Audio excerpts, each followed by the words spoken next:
우리 오늘부터는 우리 전에 이제 종교개혁 사를 다 했고 예배모범 같이 한번 해보기로 했지요, 그죠? 혹시 오늘 종교개혁서 책 갖고 오신 분 있으십니까? 없으시죠? 네, 안 갖고 오셔도 돼요. 여기에 보면 뭐 여기 한 298쪽, 300쪽 요즘에 기억나실 거예요. 그러니까 웨스트민스터 예배모범이 어떻게 되어져 있는가 뭐 이렇게 차례가 이렇게 나와져 있었습니다. 기억나실지 모르겠지만 처음에 보면 서문이 있었고요. 여기 첫 번째로 서문이 있었습니다. 그리고 그 아래 이 부분은 공예배, 예배의 어떤 순서가 어떤 의미들을 갖는가 그런 내용이 있었고요. 여기에 보면 기타 사항이 있고 부록 이렇게 있었습니다. 그러니까 기타 사항에는 뭐가 있었냐면요. 결혼식, 환자 신방, 죽은 자 매장, 공적 금식, 감사일, 시편 찬송 이런 게 있고요. 마지막 부록에는 공적 예배의 날과 장소 이렇게 되어 있습니다. 그러니까 여기에 있는 사실은 이 예배 모범이죠. 예배 모범. 이 형식이라기보다 이렇게 해라라기보다 이게 좋다. 이렇게 하는 것이 참 좋을 것이다. 뭐 이런 대로 돼 있어 예배 모범이라고 되어 있는데 어쨌거나 우리가 좀 주요하게 보려고 하는 것은요. 이 공예배에 대한 부분이에요. 그러니까 설교가 뭐냐, 성례가 뭐냐, 그리고 이제 기도가 뭐냐, 말씀의 설교가 뭐냐, 이런 부분들을 어떻게 표현해 있냐, 그런 것들. 그러니까 우리가 돌아가려면 어디서 흘러와서 돌아가려면 뭔가 이렇게 이 목표 지점이 있어야 될 거 아니에요. 어디 긍정적인 데가 있어야 거길 기준을 삼고 돌아갈 거 아니에요. 언제로 돌아가고 싶으세요, 여러분? 나이로 돌아갈 수 있다면 그런 일은 절대 없지만. 언제가 가장 좋았냐? 어떤 사람은 20대가 좋았다, 나는 10대가 좋았다, 아니면 깐난지기 때가 좋았다, 뭐 기준이 있을 거 아니에요. 그러니까 우리들의 종교개혁도 어떤 우리들의 이 예배도 과연 무엇이 어디가 가장 좋았냐라고 어디로 돌아가야 된다라고 생각했을 때는 막연한 것이 아니라 어떤 기준이 있어야 될 거 아니에요. 그게 뭐냐면 우리들이 돌아가야 할 그리고 장로교도들이 또 하나님 예배하는데 어디에 표준을 삼아야 하는가라고 봤을 때 이 웨스트민스터 예배 모범을 들 수 있기 때문에 이거 한번 보는 거예요. 그래서 가능하면 오늘부터 시작해서 한 4주 웬만하면 우리가 이게 필요한 것만 딱딱딱 하면서 이제 넘어가려고 합니다. 그래서 오늘은 서문만 우리가 좀 잠깐 보려고 그렇게 하고 있어요. 서문만 좀 보려고 하고 있고요.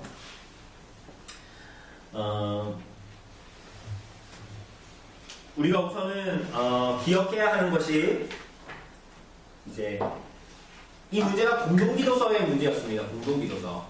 그죠? 공동기도서가 뭐였습니까? 기억나는 거 있으세요? 공동기도서가 뭐였습니까? 뭐 할 때 쓰는 겁니까? 공동기도서.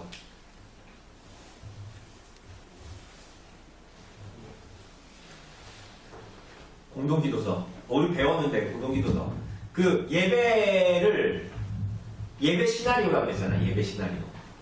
그래가지고 마치 예배 흐름을 녹음해 놓은 것처럼 그래서 예배 시나리오. 그러니까 이때는 뭐 하고 이때는 뭐 하고 이런 것들이 다 적혀 있어요. 그러니까 무슨 기도하고 이런 거 다 적혀 있는 거야. 근데 이게 이 공동기도서가 처음에는 좋았어요. 왜 좋았냐면 우리들이 이전에 본 대로 에드워드 6세 때에는 토마스 크랜머 이런 사람들이 종교개혁을 이제 교회 안에서 에드워드 6세가 또 어렸으니까 그리고 이제 그 안에 있던 종교개혁자들이 정말 이제 우리가 정말 성경이 뭘 원하냐, 성경이 뭘 얘기하냐 거기에 맞추어서 교회를 좀 이루어갈 수 있었고 예배를 드릴 수 있었단 말이에요. 그죠? 그런데 그렇게 하려니까 처음에 잘 안 되지. 왜 안 될까요? 에드워드 6세 이전에 있던 사람들은 다 어디에 익숙해져 있어요? 개신교의 예배가 아니라 카톨릭의 미사 형식에 익숙해져 있는 거예요. 그러니까 이 사람들은 빨리 기도해야지. 그죠? 그게 예배가 아니라는 걸 알려야 되잖아요. 그럼 어떻게 알릴 수 있을까? 가장 좋은 방법이 뭐였냐면 바로 공동 기도서였던 거예요. 여기에 보면 자 여기 딱 나오죠? 이쪽에 보면 한쪽에 나와 있는 거는 카톨릭 미사의 형식입니다. 그리고 여기 위에 여기 반쪽 여기 있는 부분은 성공회입니다. 영국 성공회. 그리고 여기 아래는 웨스트민스터 예배 모범이에요. 근데 여기 보면 여기에 익숙해져 있던 사람들 어떤 면에서는 그 영국을 바라보는 사람들처럼 그랬던 사람들이 이 의미를 탈피하고 여기로 들어오려면 가장 좋은 게 뭐냐? 공동기도서라는 이런 책자를 만드는 거지. 이런 색깔을 만들어가지고 여기 다 써져 있으니까 예배 시나리오가 요거 데려가면 되는 거예요, 예배를. 그죠? 그게 바로 이제 공동 기도서였어요. 근데 왜 기도서라고 그랬습니까? 기억나십니까? 왜 그럼 예배, 예식문 이렇게 하면 되지 왜 기도서라고 했을까요? 그 책에 기도의 내용이 들어있는 부분들이 많았기 때문에 기도서라고 이름을 붙인 겁니다. 그래서 공동기도서다. 그래서 공동기도서 안에는 예배 순서, 인도자와 회중이 무슨 말을 주고받아야 하는가, 내가 뭐 하면 여러분들이 뭐 하고 뭐 이런 거 있잖아요. 그게 다 시나리오처럼 되어져 있었어요. 그런데 단점이 있었어요. 예기치 않은 부작용이 생겼어요. 그게 뭡니까? 어떤 부작용이 생길까요?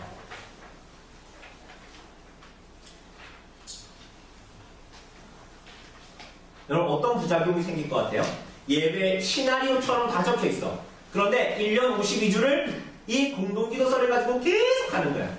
손집사님 기도할 때, 허집사님 기도할 때, 김집사님 기도할 때 기도가 내용이 다 똑같은 거야. 왜? 뭐에 따라서 하니까?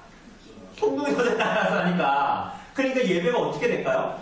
처음에는 미사에서, 카톨릭의 미사에서 개신교의 바른 예배로 가려고 공동기도서 썼을 때는 야, 원래 개신교 예배는 이런 거구나.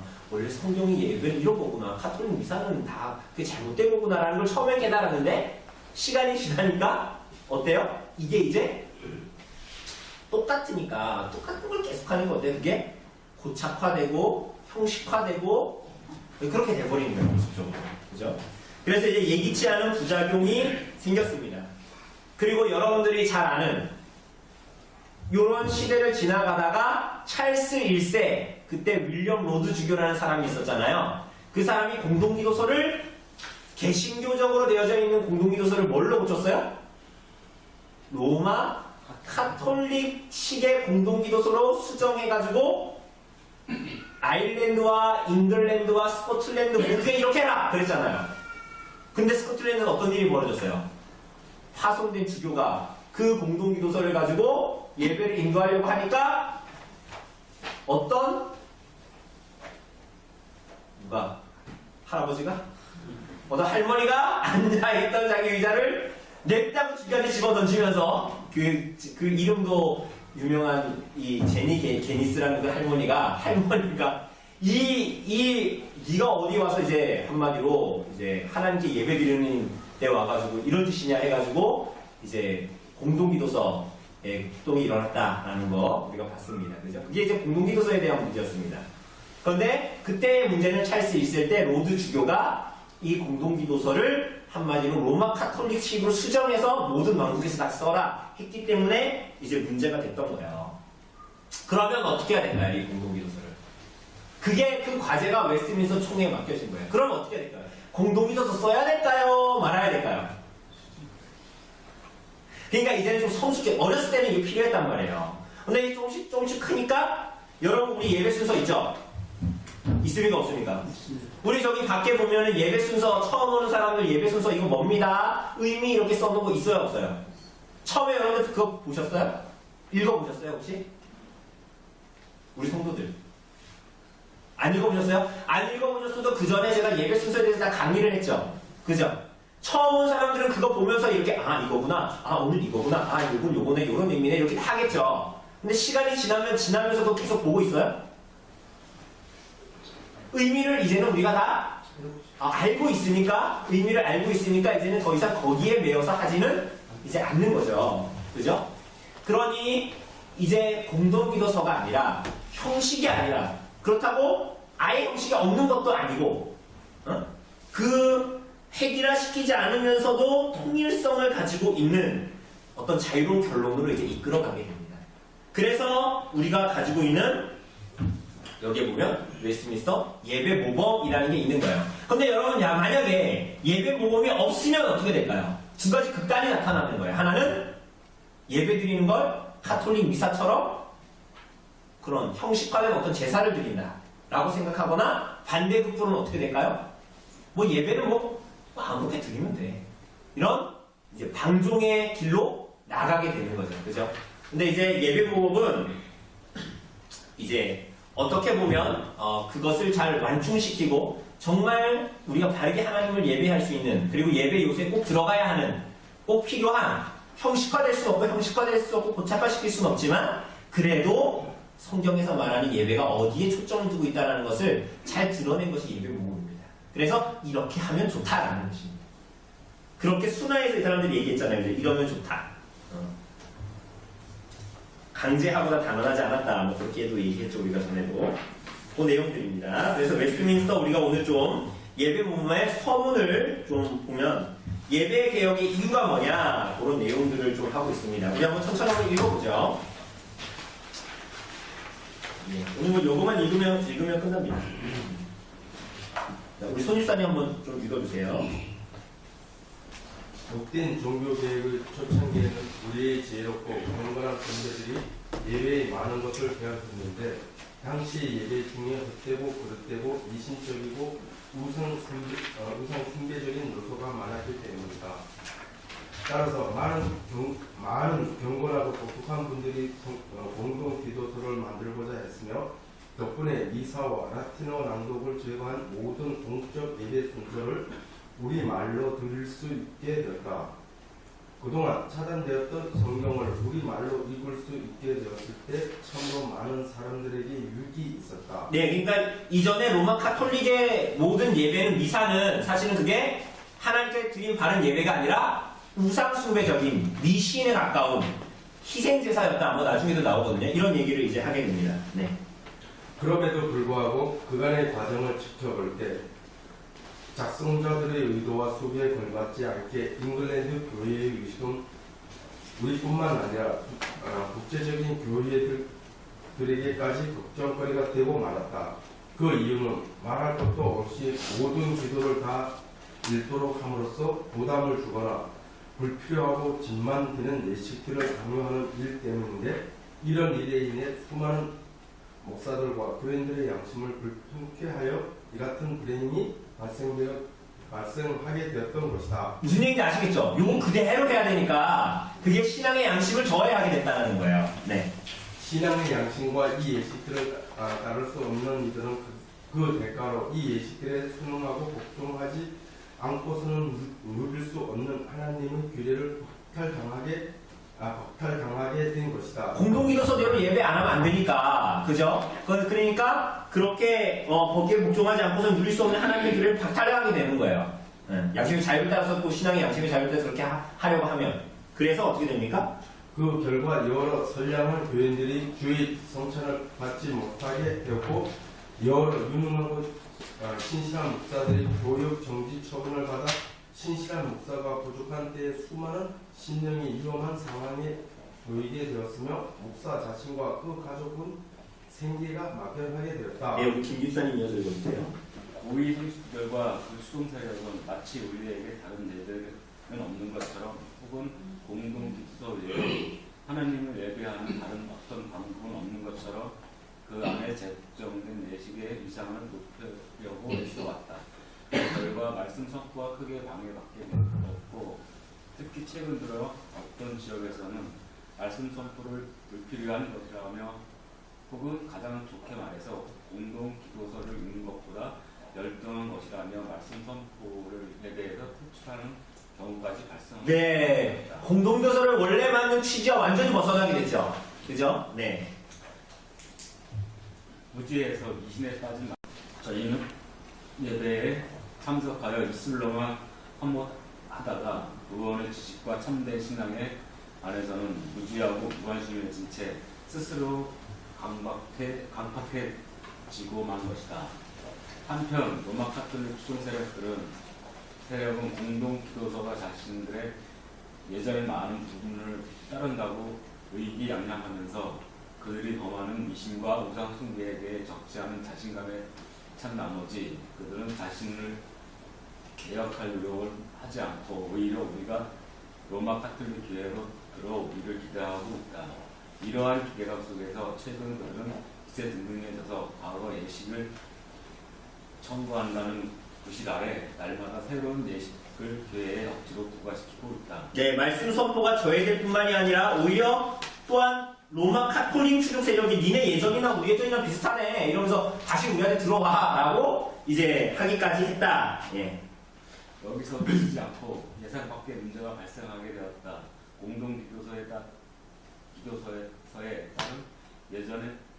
예전이 한편으로는 게으르고 덕을 세우지 못하는 사역을 증가시키는 부실이 되어서 어떤 목사들은 다른 이들이 써서 정해준 형식을 손에 들고 만족한 채 그 직분으로 불러주신 예수 그리스도께서 허락해 주신 기도의 은사조차 행하지 않고 있다. 네, 공동기도서에다 나와 있으니까 목사들이 그거 따라서 그냥 읽으면 그만이니까 하나님께서 그들에게 주신 모든 은사들을 게으르게 사용하지 않게 되었다 이제는. 네. 또 다른 한편 공동기도서에 따른 예전은 지금까지도 교회 안에 끊임없이 싸움과 논란을 일으킬 문제거리가 되어 왔다. 이러한 상황 속에서 공동기도서는 핍박받아 침묵하게 된 신실한 목사들이 사역 대신에 다른 연구에 정신을 팔게 되었으니 이러한 현상이 앞으로 더욱 심해질 것이다. 특별히 말세인 지금은 하나님께서 백성으로 하여금 저희 자신의 과실과 미신을 발견하고 믿음의 비밀에 관해서 지혜를 얻으며 설교와 기도의 은사를 얻도록 하시려고 더 풍성하고 더 좋은 방법을 허락하신 때이다. 네, 김기사님 읽어주세요. 예배 모험을 통해 이러한 현황과 또 마찬가지로 중차대한 다른 여러 사안을 다루려는 동기는 예배 모험과 관련된 일반적인 사안과 또한 그 안에 담겨있는 여러 가지 세부 사안과 관련된 것이지 결코 새로운 것을 좋아하거나 아니면 종교개혁가들을 깎아내리려는 것은 아니다. 종교개혁가들이 지금도 살아있었다면 우리 가업에 동참했을 것이라고 확신한다.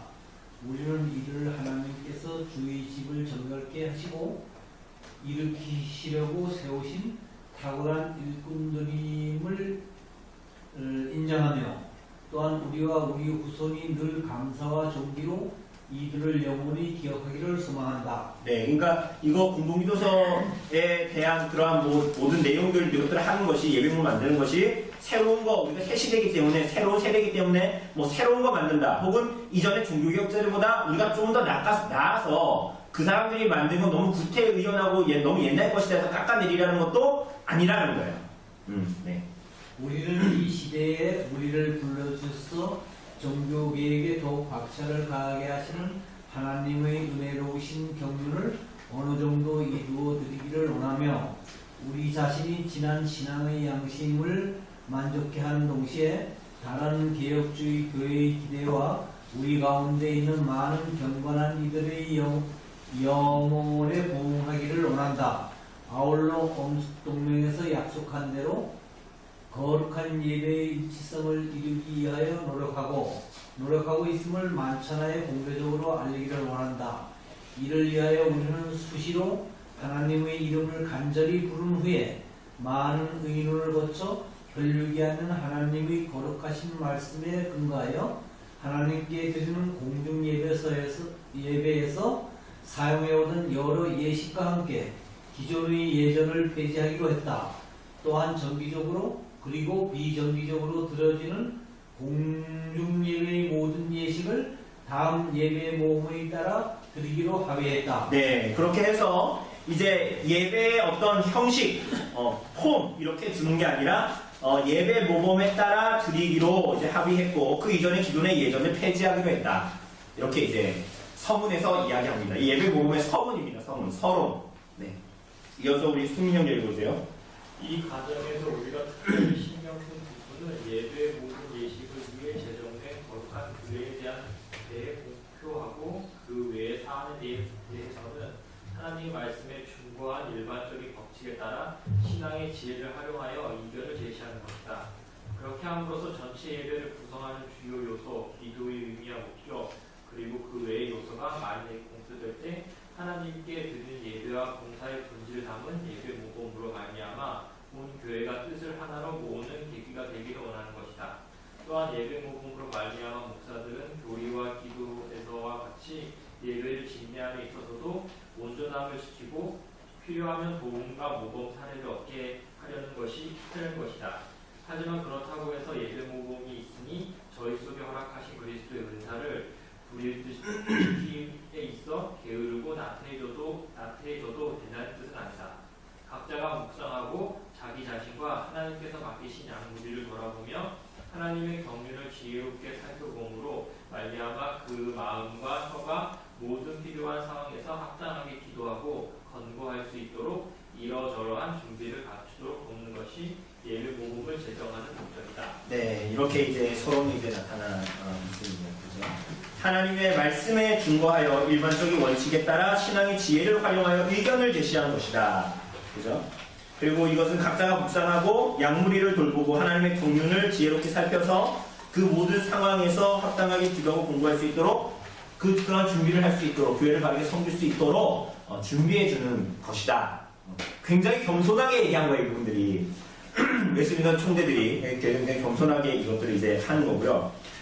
여기에 얘기한 대로 예배의 거룩한 예배의 일치성을 위하여서 이 예배 모금을 만들었고, 그리고 이 스코틀랜드 교회가 이것들을 그 이전에 사실은 예기서가 있었음에도 불구하고 또 이것들을 또 이제 받아들이게 되는 것들을 우리가 보게 됩니다. 자, 우리가 오늘은 이제 서문인데 요걸 우리가 좀 잠깐 보고 미사와 이 예배의 좀 차이를 보면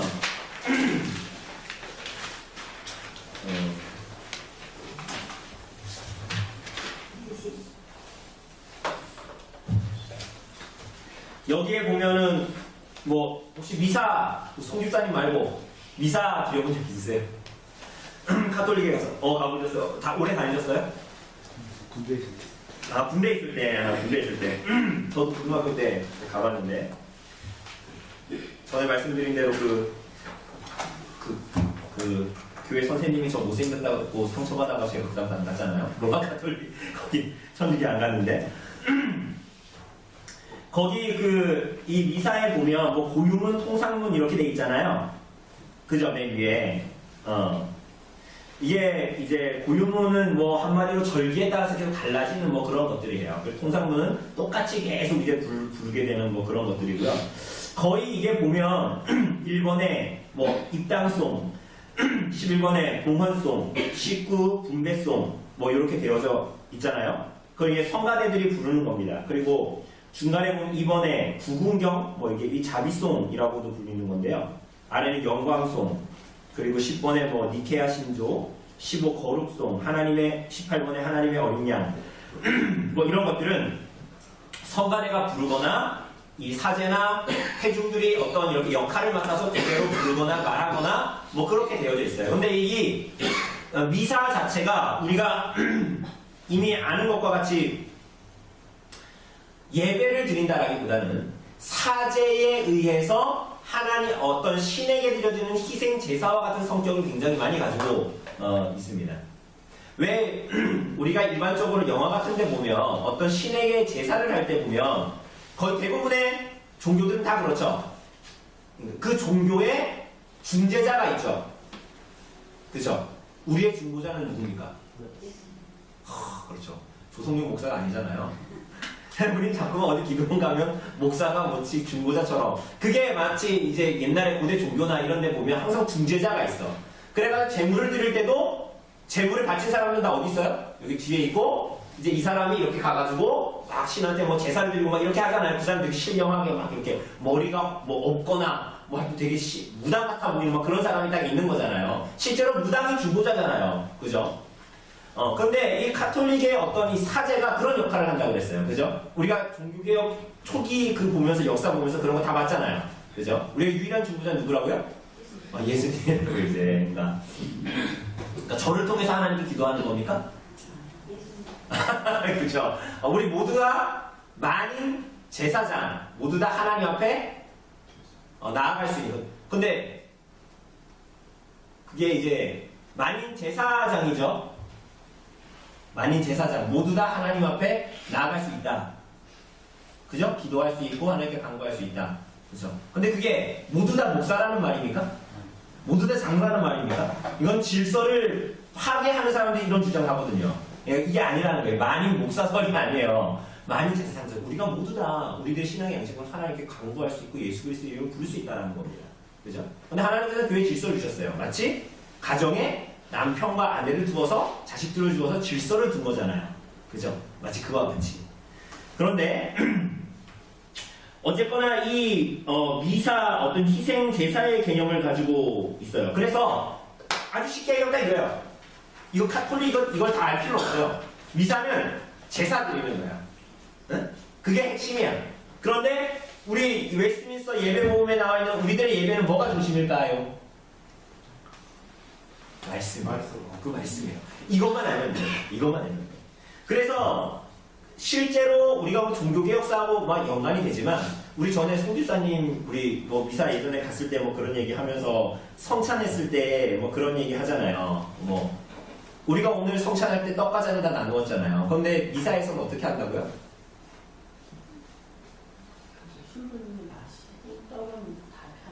그렇죠, 그렇죠. 그게 그러니까 사제만 뭐 하는 거예요? 빵과 포도주를 예배당 앞에서 나눕니다.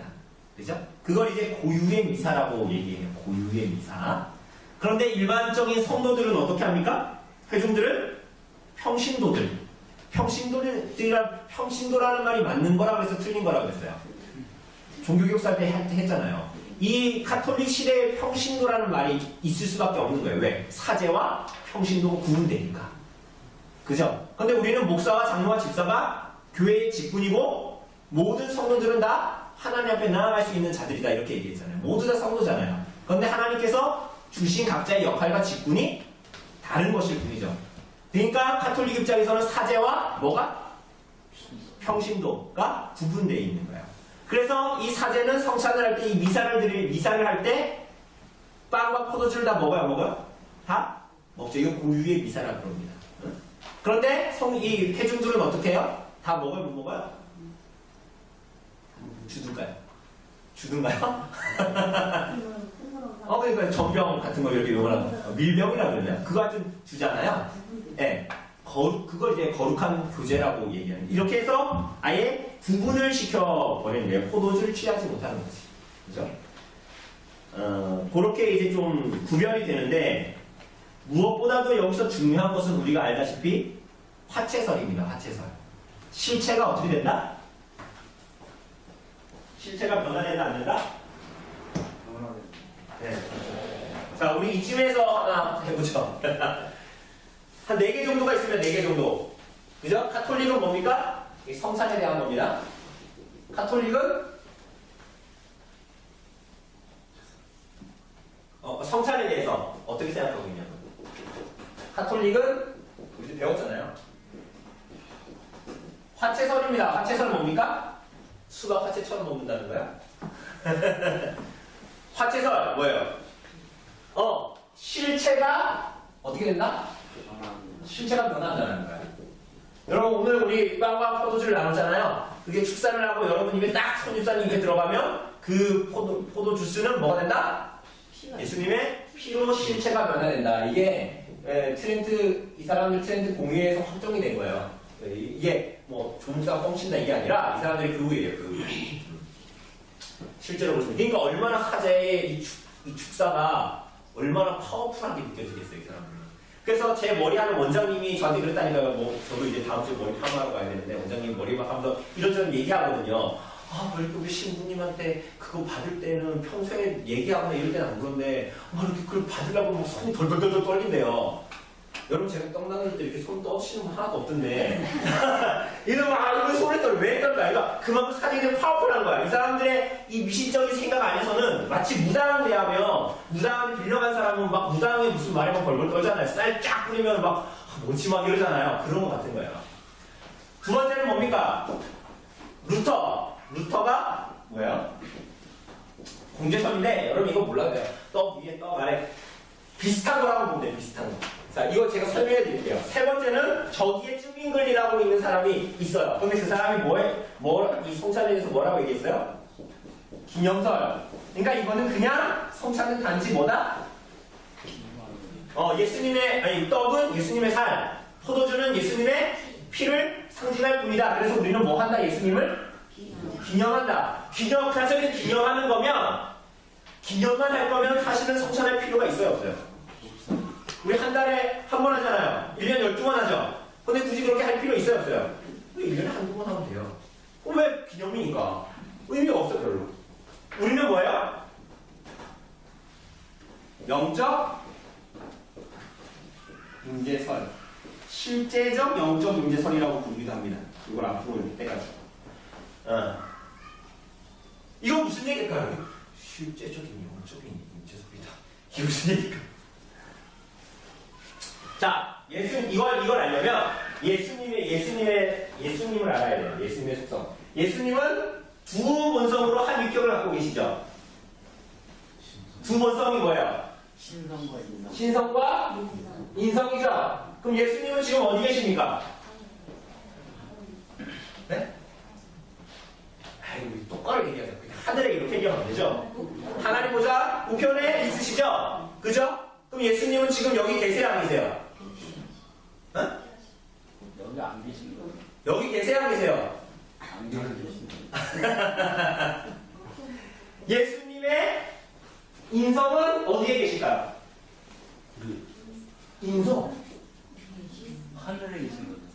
그렇죠. 예수님의 인성은 하늘에 올라가시면 다시 오신다고 그랬잖아요. 예수님이 이 땅에 인간의 몸을 입고 계셨잖아요. 예수님의 인성은 어디에 있어요? 하늘에. 그럼 예수님의 신성은? 인성이 하늘에 있으니까 신성도 하늘에만 있어요? 하나님 어디에나 무소무시하시잖아요. 그죠? 그죠? 이게 여기에 바로 뭐가 있어요? 삼위일체의 신비가 있는 거죠. 그죠? 그러니까 이 사람들 정리할게요. 화채설하고 공제설 이 사람들은 예수님의 인성이 여기에 있다 없다.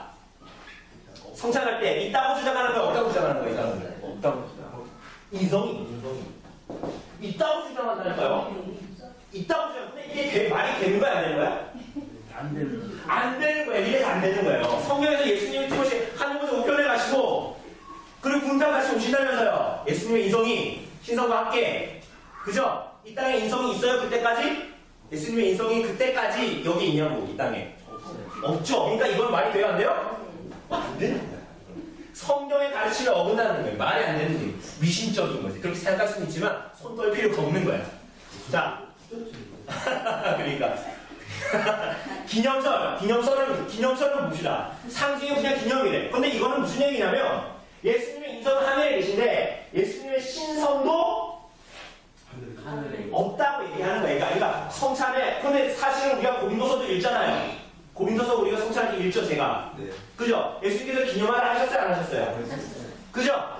그러니까 예수님 우리가 또 함께 하신다고 얘기하셨어요, 안 하셨어요? 영원 끝날까지 너희와 함께 하리라 말씀하셨어요, 안 하셨어요? 이거 약속이에요, 아니에요?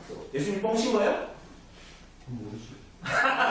예수님 함께 계시죠. 그죠? 그러니 예수님의 신성이 함께 있어요, 없어요? 있는 거죠. 그죠? 그래서 우리들이 가지고 있는 성경이 말하고 고백하는 것이 우리가 또 받아들이는 것이 뭐예요? 영적 임재설입니다. 이 성찬에는 예수님의 인성은 함께하지 않으시죠? 그죠? 그러나 신성으로 우리와 함께 하시는 거예요. 약속하시네요. 그죠? 이게 이제 굉장히 왜냐하면 이 카톨릭의 미사는 이 화채가 굉장히 중심이기 때문에 실체의 변화가 굉장히 중요하기 때문이에요. 그래서 우리는 실제로 영적 임재라고 얘기할 때 설교는 들려지는 말씀이고 성찬은 뭐라 그랬어요? 눈에 보여지는 말씀. 그러니까 이 우리들의 예배의 어떤 핵심은 말씀에 있고 그렇기 때문에 우리들의 보여지는 말씀, 그러면 말씀으로 말미암아 우리가 이 성찬에 참여함으로 말미암아 주님께서 하신 대로 성찬에 참여함으로 말미암아 정말 보여지는 말씀으로 말미암아 우리들의 믿음이 생기는 것은 아니지만 우리들에게 성령으로 말미암아 하나님께서 주시고 깨닫게 하신 성령의 조명을 깨닫게 해주신 말씀으로 말미암아 믿음이 더욱더 확증되고 더욱더 자라게 하시는 거예요. 그죠? 이 성찬이. 그래서 실제적으로 성령께서 성도들을 그리스도의 살과 피로 먹이시는 거야, 안 먹이시는 거예요? 이게 진실되게 먹이시는 거지. 그 피를 입에다 넣고 그 살을 입에다 쑤셔 넣는 것이 아니라 정말 그리스도께서 주시고자 하는 생명을 성령으로 말미암아 성찬을 통해서 우리에게 정말로 주시는 거예요. 그래서 우리들의 믿음이 확증되어지고 자라나는 거예요. 그 성찬 해야 돼요, 안 해야 돼요? 해야 되는 거죠. 근데 화채설을 생각해가지고 하면 돼요? 제가 막 주는데 덜덜 떨면 돼요? 그냥 기념이야. 아, 이거 그냥 매달 하는 거야. 그냥 기념하는 거야. 생일 같은 거야, 생일. 이런 거요? 아니요. 실제로 하나님과 함께 하시는 거예요. 그래서 어쨌거나 우리들이 이 본 웨스트민스터 예배 모험에는 말씀이 중심이에요, 말씀이. 여러분, 근데 이것은 성경에서 모든 예배 구약에서부터 나타나는 모든 구조의 중심에 항상 말씀이 있다는 걸 기억해야 돼요. 이 사람들이 자기네 생각대로 만들어버린 게 아닌 거거든요. 성경을 근거해서. 왜? 아닌데요? 구약에 보면 제사 드리던데요. 그건 카톨릭하고 똑같지 않나요? 아니요. 항상 성막과 성전에 보면 그 중심에 뭐가 있어요?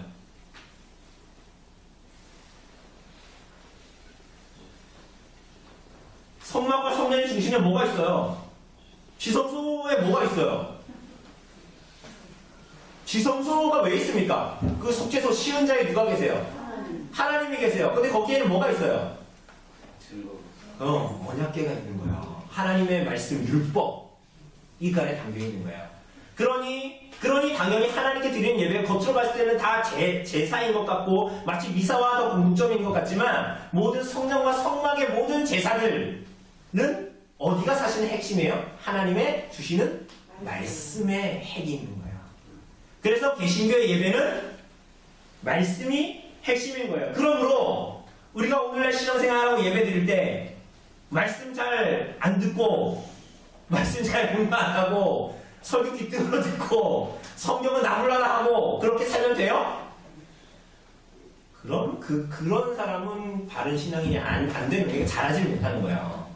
그러니까 아무리 이 카톨릭에 다니는 사람들이 아무리 그렇게 해도 어떤 예배에 대한 전 시각이 달라지지 않으면 아무 의미가 없어요. 그러니까 우리들의 이 예배와 이 중심이 말씀에 있다는 것을 꼭 기억하고 그래서 말씀 중심의 예배, 그래서 어떤 심위적인 제사 뭐 그런 것이 아니라는 거예요. 그것을 우리가 꼭 기억하고 앞으로 예배 모범 요 나머지 부분 했으면 좋겠어요. 그래서 우리가 알고 있는 내용들일 거예요. 그런데 이제 공예배의 모든 순서들이 어떤 의미를 가지고 있는가를 좀 더 바르게, 촘촘하게 우리들에게 그냥 스무드하게 말해주는 그런 것입니다. 그래서 우리들의 신앙에 난 말씀 이렇게 들었는데 기도 이런 거였네 하는 것들을 좀 다시 한번 체크해보는 그러면서 우리들의 예배 순서도 있잖아요. 이것도 여러분이 한번 생각을 해보세요. 내가 언별리뷰 한 4년 이렇게 예배 순서 이렇게 쭉 해왔는데 이게 그냥 형식적이지 않나? 이건 무슨 의미를 가지고 있지? 내가 이런 의미를 놓쳤네. 여기 좀 더 집중해야 되겠다. 그런 것을 하려고 지금 이 예배 모범을 한 3주 이렇게 보게 되는 것입니다. 꼭 기억하시고요. 이 예배 모범 앞으로 한 3주 동안 같이 보면 되겠습니다. 혹시 질문 있으십니까?